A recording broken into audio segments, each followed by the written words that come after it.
अस्सलाम वालेकुम। दोस्तों, एक शहद का कतरा जमीन पर गिर गया। एक छोटी सी चूंटी आई और इसने इस शहद के कतरे से थोड़ा सा चखा। उसे बड़ा मजा आया।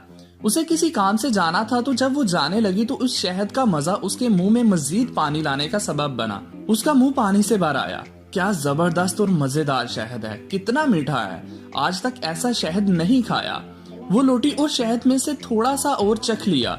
उसने दोबारा जाने का अज़म किया, मगर इसने महसूस किया कि ये थोड़ा सा शहद खाना काफी नहीं है, उसे और खाना चाहिए। वो रुकी और इस मर्तबा खाने की बजाय शहद पर गिर पड़ी, ताकि वो कम से कम वक्त में ज्यादा से ज्यादा लज्जत हासिल कर सके। वो चुंटी शहद में गोताजन हो गई और लुत्फानंदोज होने लगी, मगर अफसोस कि वो शहद से बाहर ना निकल सकी। शहद की चिकनाई की वजह से इसके पैर जमीन से चिपक गए थे। वो शहद में रह गई और यहाँ तक कि इसी में ही मर गई। उसकी लज्जत अंदोजी ने शहद को ही उसकी कब्र में तब्दील कर दिया।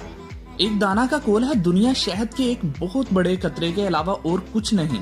बस जो भी इस कतरा शहद से थोड़ा और बकदरे कफायत खाने पर रजामंद हो जाता है, वो निजात पा जाएगा, और जो भी इसकी शीरने में गोताजन होगा, हलाकत इसका मुकद्दर बन जाएगी। जरा सोचिए, आप कहाँ पर खड़े हैं? क्या आप इस कतरे के अंदर गोताजन हो रहे हैं या फिर अपनी जरूरत के मुताबिक चख रहे हैं? वीडियो अच्छी लगी हो तो वीडियो को लाइक और शेयर जरूर कर दीजिएगा। अल्लाह हाफिज।